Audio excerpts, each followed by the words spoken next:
Punch the Monkey kind of went viral. He got famous because he was abandoned by his mother, and the zookeepers gave him this like orange orangutan from IKEA stuffed toy. He hung on to it. It's very cute, very sad. This poor little monkey hugging the little toy monkey, and everyone loves Punch. I actually understand it. I get it. Punch was very cute. Punch has grown up a little bit, but he's become a viral sensation, which means a lot more people go to that zoo. So he's almost like a celebrity now for that zoo. That draws attention. And if we're on Ninja News Japan, you know that attention is not good attention. Originally, when I read this, it said a man in a yellow suit climbed into the monkey enclosure. And now I thought the Curious George man in the yellow suit with the man with the yellow hat, that whole deal, which I'm like, don't climb into monkey enclosures. That's shitty. Don't do that. But at the same time, part of my brain went, I kind of get the yellow suit and climbing into the monkey enclosure and trying to make friends with Punch, and that'll be some kind of viral video, a prank thing. I don't know. This is obviously not the life I choose. Then I saw some pictures and videos, and it was way worse because it was a big circular head in a blue suit. The head was yellow and the suit was blue, and it was for a crypto company. So there was one man got up in the sort of mascot uniform, this big yellow head like a coin in a blue suit with a red tie, and then climbed into the monkey enclosure. And I don't know what their plan actually was, because as soon as he climbed into the monkey enclosure, all the monkeys ran away. They're not used to giant yellow-headed men in blue suits climbing into the monkey enclosure. They know the keepers of the monkey enclosure. They're friends. They're cool. This is not what they're used to. So they all just like, they said Monkey Mountain, so I'm assuming there's like a hill in the monkey enclosure. They all ran up to the top of that, kind of huddled together like, whoa, this isn't cool. Some zoo staff come in and they kind of restrain the man. They say detain him until the police arrive. The police arrive and he is promptly arrested with his cohort who is filming, who initially claimed they were not together. So he was like trying to throw his friend under the bus and get away with it. I was just here innocently filming this strange person. But it turns out it's two Americans in their 20s, and this is obviously some kind of weird crypto promo thing. I don't know, man. Like, is this where we are? How much did the crypto company pay them? Was it there? Because they're in their 20s. It might even be their crypto company, and they thought this was a really good idea. And they do it in Japan, and they think, in Japan, nothing's going to happen. No one's going to give us a hard time. I don't know. I don't know what they're thinking. Because if you think about this, the only thing that's going to lead to is arrested. Now, I went to a website that I often go to called bengoshi.com, which is lawyer.com. And there they talked about this incident. And they said, what is the crime that's been committed? Because the zoo is a public place, and yet the enclosures are private, but they're open because, again, he quite easily climbed over the edge. So what law is he breaking? Is it trespassing? And this is actually forcible obstruction of business, which is the catch-all crime in Japan. Get a ding, and that was primary for Giles. Forcible obstruction of business because they know they're not supposed to trespass. There is sort of like a given rule that you are not supposed to engage in. You're not supposed to like climb over anything. You're not supposed to go into any enclosure. I mean, they're actually lucky the monkey didn't attack them, because you think, oh, these monkeys are little tiny things. Monkeys are terrifying. Like, they are way stronger than they seem to be for their size. And they can be very vicious. And I think, yes, I could take on Punch the Monkey by himself. Give me 20 monkeys, I think I might be in a lot of trouble. VTuber agency Rimi Resu has fired 2 VTubers for breaking the no dating rule. Now, usually for idols, it's dating fans. Oh, it's dating. So it's often fans or another artist or something like that. But they have in their contracts they're not allowed to date. I think this is archaic. I think the idea of managing people's personal lives so that they can't form normal human relationships is bad. VTubers, it's almost extra weird because you're not getting a real person on the screen in front of you. You're getting a persona. Like, the whole VTuber idea is I'm not putting my face on it. I'm not putting my actual personality out there. I'm putting on a persona. I'm putting on a fake thing. But everyone understands the social contract that this is not a real thing I'm looking at. There's a real person back there. But I'm not in love with them. I'm in love with the character. I'm in love with the character they've created, maybe. Or at least that's what I would think. It's 2 VTubers who are dating each other. So this, to me, seems like it would have been a very easy thing to keep secret. because they're VTubers, so no one knows what they look like. So people don't generally, or not successfully, go hunting for them out in the street like they would with like famous people in Japan. You're not going to catch them coming out of a hotel together or coming out of each other's apartments because you shouldn't know what they look like. I mean, they might end up figuring that out in real life, but that seems like a thing you could keep quiet. But still, in VTuber land, unless the characters were dating, which would be a great social experiment, like, would people get upset if the two actual VTuber actors dated versus would they be as upset or more upset or lesser upset if the two VTuber characters started dating? I think I have an experiment we need to run in the future. Kanade Ruka and Baku Baku have both been fired because they were dating each other. The agency said they caused anxiety and damaged trust. Again, I don't necessarily agree with. I think two people dating is not part of the company's business. If they want to date, like they might. My only hope is they get to maintain the character persona, like they get to keep the Baku Baku character or whatnot, so that they can then use it on their own channels. Because if they've already built up an audience, it's not going to make a huge difference. You just won't get the same like support you would from an agency. I don't like the agencies in Japan thinking they can control every aspect of your life. Ruka said it was their own fault. And Ruka then said the agency was supportive with them and showed them the utmost courtesy. So they're trying to leave on good terms, which again shows that these VTubers, like they understand what they did. They also want to live a real life and they're still being respectful on their way out. I don't know. They seem like good people. I hope they get to keep dating. I went to Bengoshi.com, second mentioned today. A woman found out her husband was having cheating on her with another man. Ooh, that's exciting. In Japan, you can sue the affair partner. So if I find out my wife is cheating, I can sue her. I can sue the person she's cheating with. And vice versa. If I cheat on my wife could sue the person I was cheating on. Now the problem is, both men were married to women. And so both men who were cheating on their wives, if the wives wanted to sue the other person, she was saying like, isn't it a problem? Would it just nullify the effect? Like if I sue them for 3 million yen and then they sue me for 3 million yen, there's no point to it because then we both at some point lose 3 million yen. Now, that is interesting because they're talking about if it's shared assets. So if one person has all the money, they would have to pay the damages. She doesn't actually probably want to sue the other woman. She just wants to sue and punish the man. When you do this kind of suit, you can usually get between 1 and 3 million yen, but it depends on the circumstances. And I didn't know about the circumstances. So what they think about, compensation is determined by the length of the marriage, the length of the infidelity, and how often they met. So if you had a short relationship but had very many meetings, that might be worse than having a short relationship and only meeting once or twice. If you had a very long relationship and only met a few times, is that better or worse? So they didn't get into too many of the details, but you can see what they're taking into account is how long has the marriage been going on? How long have they been cheating? And did they meet a lot? Like how much damage did they do to the marriage? That kind of thing. In this case, the two men had been meeting for 2 months and it seems like they only met 2 times. So the lawyers predicted that if you did sue successfully and you won, you would probably get 1 million yen, which is the low end of the 1 to 3 million yen scale. But then the other woman could sue you back for the exact same amount of money. The claims are treated completely independently. And so that's it. It really comes down to if you have shared assets and the other person has shared assets, it might not actually be worth doing. But then, yeah, if you're just suing someone and then they sue you back and you actually end up having to pay the same amount of money either way, it just sort of is a zero-sum game. So it's 6 a.m. and you get woken up. And you get woken up because there's a strange person in your house. And this guy wakes up and there's a lady in his house. So he gets his phone out and he calls the police and he says, there's a woman in my house. And that woman isn't supposed to be in his house. So he's actually asking the police, come, please remove this woman from my house. The woman, right after the phone call, slaps him in the face. So you're standing in your living room. I'm trying to imagine this scenario. I'm standing in my living room. It's really early in the morning. There's a strange woman in my house.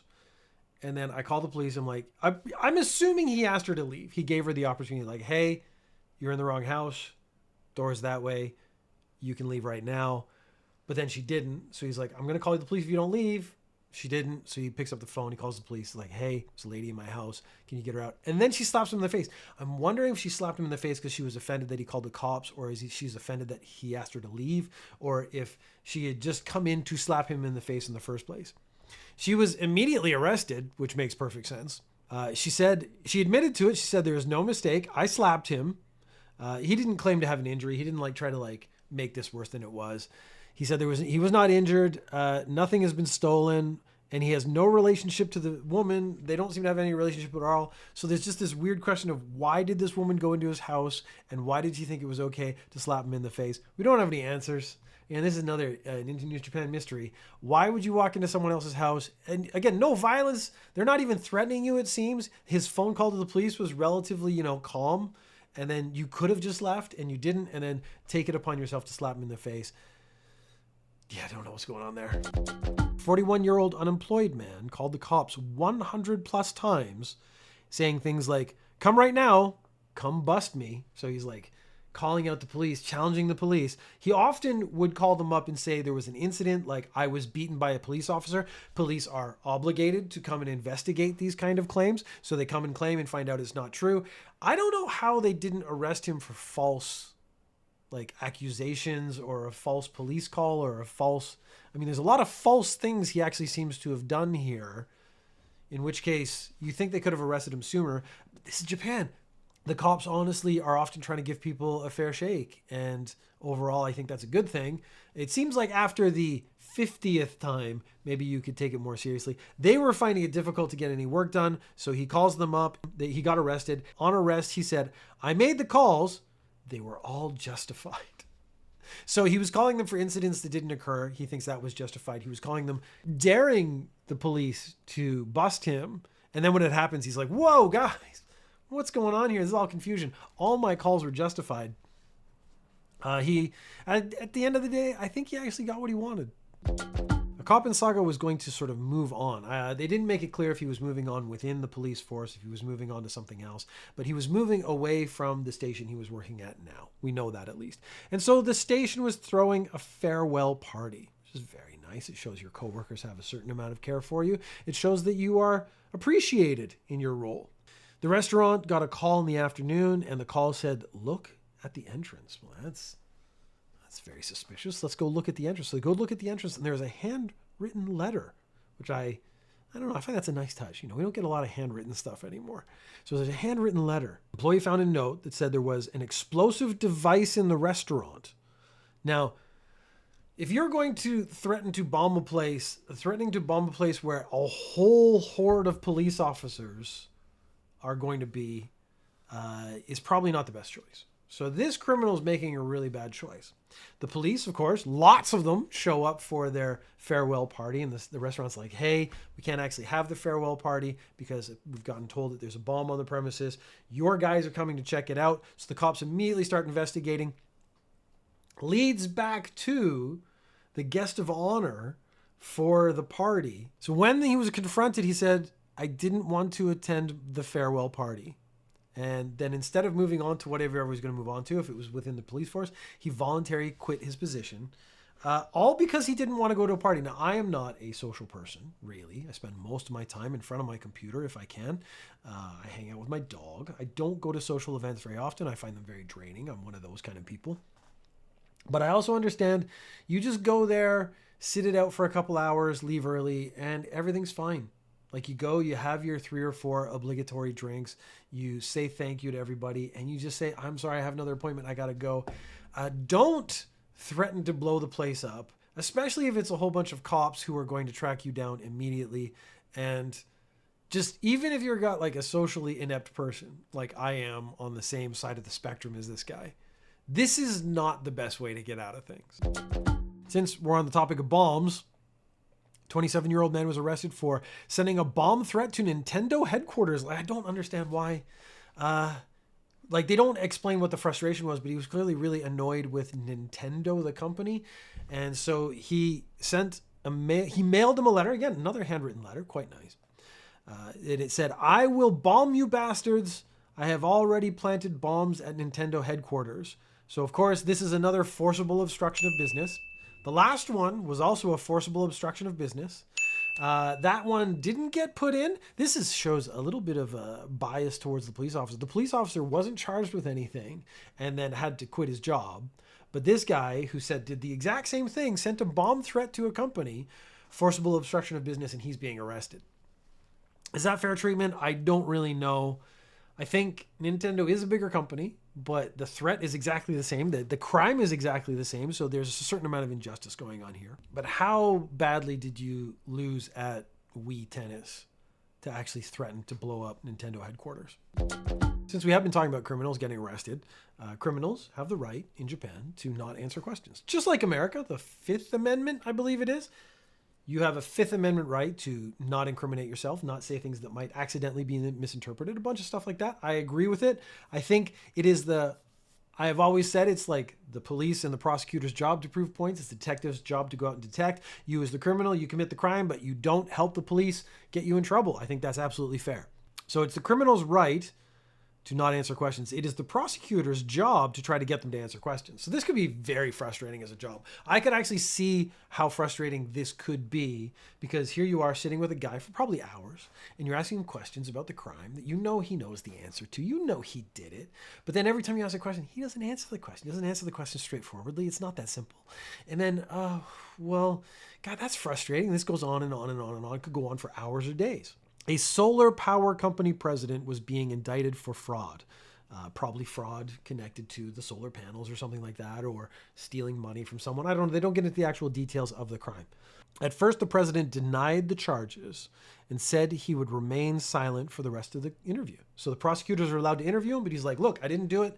I'm not going to say any more. Again, not my job to help you prosecute me. You do your job. I'll do my job, and my job right now, stay silent. The prosecutor ended up getting frustrated with this because he wasn't answering the questions he wanted answered. And he said, to be hostile to the prosecutor's office means you are an antisocial person completely. Now that doesn't sound too bad in English. Calling someone antisocial, it's not nice, but I think in English, I'm technically antisocial because I just sit on my computer all day doing nothing. I would do everything I can to not go to parties and whatnot, but I would still not go so far as to threaten to blow a place up. So I get it. It's frustrating, but antisocial doesn't seem to hurt that much. But then you realize in Japanese, the term antisocial is generally only used for Yakuza and organized criminal organizations. Organized criminal organizations? Criminal organizations. Organized criminal organizations. It's for the Yakuza. It's a way they refer to the Yakuza. And then this guy's not a Yakuza, so being referred to as a Yakuza in that kind of derogatory term has more impact in Japanese. So that's the thing you got to know. So the prosecutor basically is saying this guy's a Yakuza if he doesn't answer his questions. The defense team then lodged a complaint saying the prosecutor had made insulting remarks. Judges went, yep. You're not allowed to go around calling people Yakuza without proof, and you're a prosecutor and you should know that kind of stuff, so you're a bad boy, and then they spanked his bottom. This is the biggest news story that has happened in the last couple weeks. Apparently, because it showed up in my feeds, I have about 20 feeds that I monitor regularly for news, and I look into stuff, and it showed up at least 2 or 3 times in every feed. And so that is like 30 versions of the same story I ended up having. It's good because I get a lot of sort of different takes on it. I get a lot of different details from the different articles so that I can present to you Ninja News Japan. The problem is the word is naphtha. N-A-P-H-T-H-A. Naphtha. Now, I don't know if I'm saying that right. Actually, let's look it up on the internet right now. Let's add a new section to Ninja News Japan. Naphtha. Oh, so it looks like I was kind of getting it right. Naphtha. So naphtha is a petroleum product that goes into ink. And that's really important if you do any sort of graphic design or you package things or you make garbage bags, stuff like that. It's in all of the stuff that has sort of ink included in it. Because of the Strait of Hormuz issue and supply chain issues, that's become a very rare commodity. And so the most exciting version of the story is there's a chip company called Calbee, and they had an orange and yellow bag and for their chips, and they're changing it to black and white. Because of the inability to get this ink, they're changing it to black and white from May 25th. So I'll actually be going out to my local convenience stores and actually seeing if I can find the black and white chips. The chips themselves are staying exactly the same. Now I thought, okay, so there's a change you could have done anyways, because why not just use less ink and stuff? If this stuff's going to be rare or expensive or difficult to get, it's time to change our practices. This whole Strait of Hormuz thing to me has shown that why countries like Japan should go to solar panels. There's some country, I can't remember which country it is. It might be Australia. There's a country and they've started to make every single parking lot has to have solar panels on it. So not out in fields, over parking lots in cities, because that's just open space. But what you get is shade for the cars and extra energy in the middle of the city, which is actually one of the harder places to do. It's actually a really good idea. I want to put solar panels over my driveway. I want to put solar panels on my house. I would love to do that. I think this should be mandated by countries that every parking lot that's just open. So if you think about like every shopping mall has a giant parking lot, every Costco, every Walmart, whatever has a giant parking lot that's just covered in solar panels that you can drive in and under. And it's going to be nice and shady for you on a hot day. It's going to be nice and shady when you're parking your car. You get back to your car, it's not going to be all heated up like it is in the summertime. And then it's going to be free power for the city. I think that's an amazing idea. That the Strait of Hormuz has showed us, this political issue has showed us that we can't be reliant on other people's oil. So let's find self-sufficient ways to do it. America could do it. Canada could do it. Japan could do it. All these countries can start shifting because like we need to rely less on other countries because of the political instability caused by Trump. And all our stuff is going to be black and white now. We're going to go back to the 1920s black and white era for all our products because ink is going to be too expensive. I thought that was it because everyone was using the Calbee example because it's very dramatic. Yellow and orange to black and white is a very big change. It's going to be very dramatic to see on the shelves. It's actually probably a big boon to their advertising because idiots like me are going to go buy a bag where we normally wouldn't. But there are other companies that have been infected as well. Welna is removing ink from the little strap that holds spaghetti bundles in the package. So you usually get like 5 in a package of spaghetti. Each one is like wrapped up. It's generally a single serving of spaghetti. That had some writing on it. That writing's being removed. Kagome is going to put less tomatoes on the label for their tomato ketchup. So right now it's going to be the label and like, let's say a whole bushel of tomatoes to make it look like how many tomatoes are in their ketchup.